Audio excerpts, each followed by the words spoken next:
Okay, so this is my community inquiry project. I decided to do Colfax Elementary School.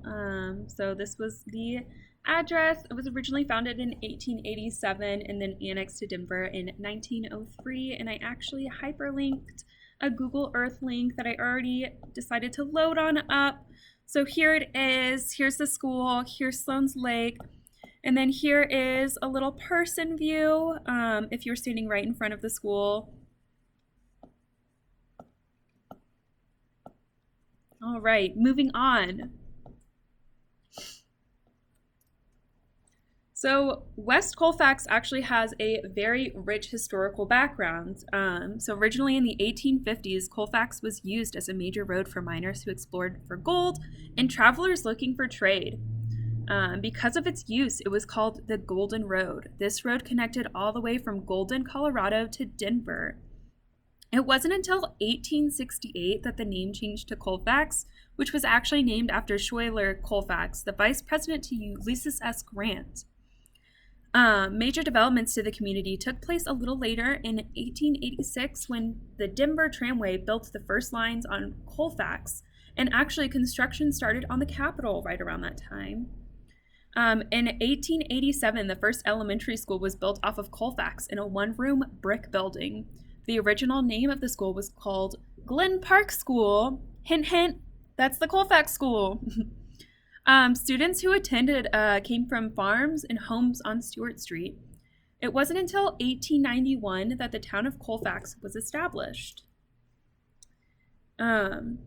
In 1893, both Denver Tramway and Denver City Railway built a trolley system for commuters, and the dark period began with a silver crash that forced businesses and homeowners to leave. In 1897, things started looking up. The West Colfax neighborhood, town of Colfax, was incorporated in the city of Denver.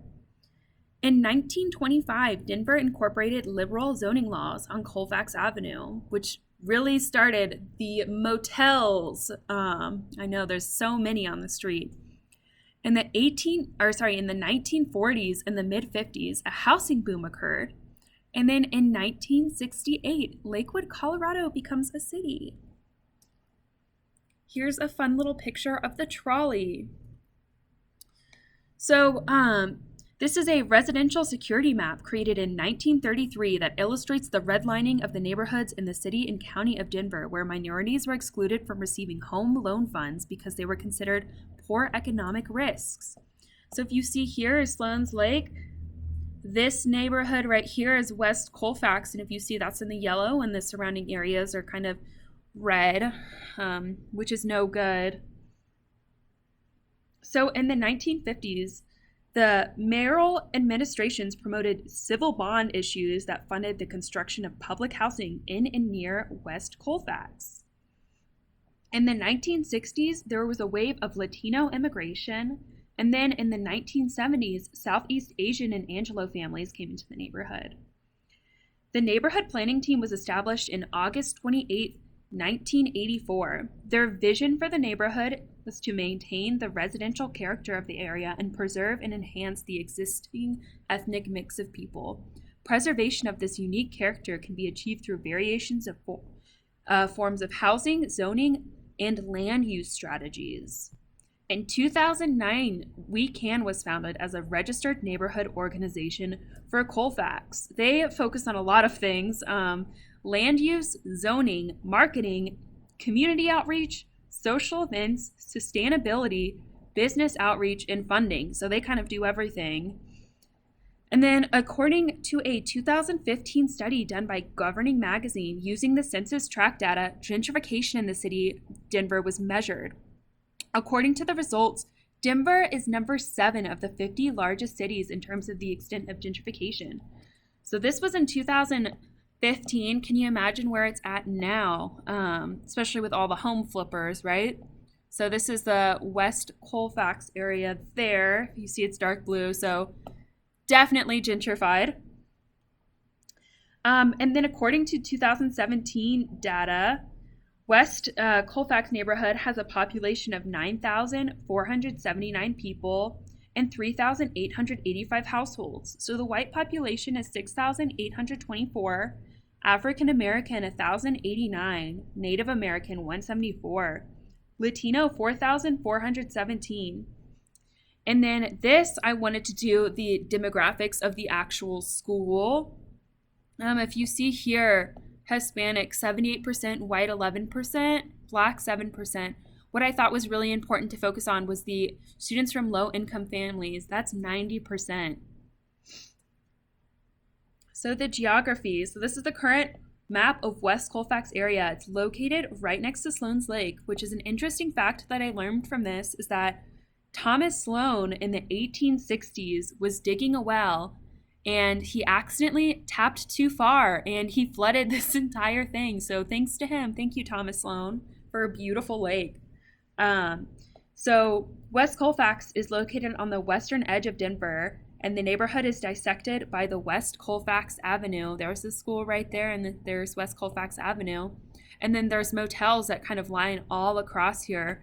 And this fun website actually takes you to all of the history of the motels and all of the different addresses, locations. I just thought that was really cool and neat, especially since these motels are kind of what makes Colfax so unique.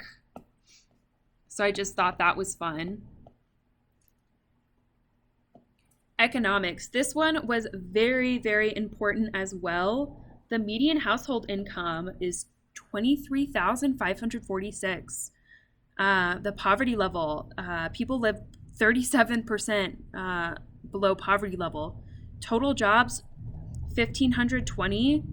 Industrial jobs, 42. Public jobs, 940. Retail jobs, 356. Unemployed in civilian labor force, 369. So this data was taken from 2015, 2017. I'm sure it's changed a lot since then. And then median gross rent, 773. I know for a fact that has changed since 2018. So inquiry, what can I learn about the community of my school virtually using the social studies standards? Using the resources available online, I was able to virtually explore the neighborhood of West Colfax in depth. With the help of each standard, my exploration of learning the significance of this community was more guided by the questions I had to ask. The standards help outline what I need to look for in order to understand the different aspects of community. From them, I was able to know what type of students were attending Colfax Elementary and what I need to prepare for as a teacher. Overall, what can I learn about the community using the standards? Simply everything that is important. I have to say, using these standards really helped guide my research overall, and I wouldn't have known any of these things or what to look for when understanding what makes up this community without that. So thank you. And then how could this inquiry lead to informed action to create a more just, equitable world? After using the standards, I found that the West Colfax area has a high poverty level and is considered an at-risk neighborhood.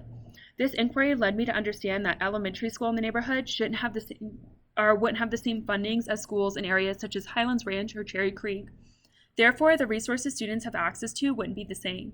Parents in the neighborhood might not have the means to afford resources students need outside of the classroom as well. To create a more just, equitable world, students should receive more funding, especially with the systemic differences. And especially during this pandemic too, I've read that schools had school buses park outside different neighborhoods with Wi-Fi routers. And I know that some students were able to receive Chromebooks. So I think that knowledge is power, and I think learning about this really helps take a step towards the right direction of helping create a more equitable world, especially for these students who just don't have the same opportunities going to these schools as other students do. So overall, really interesting.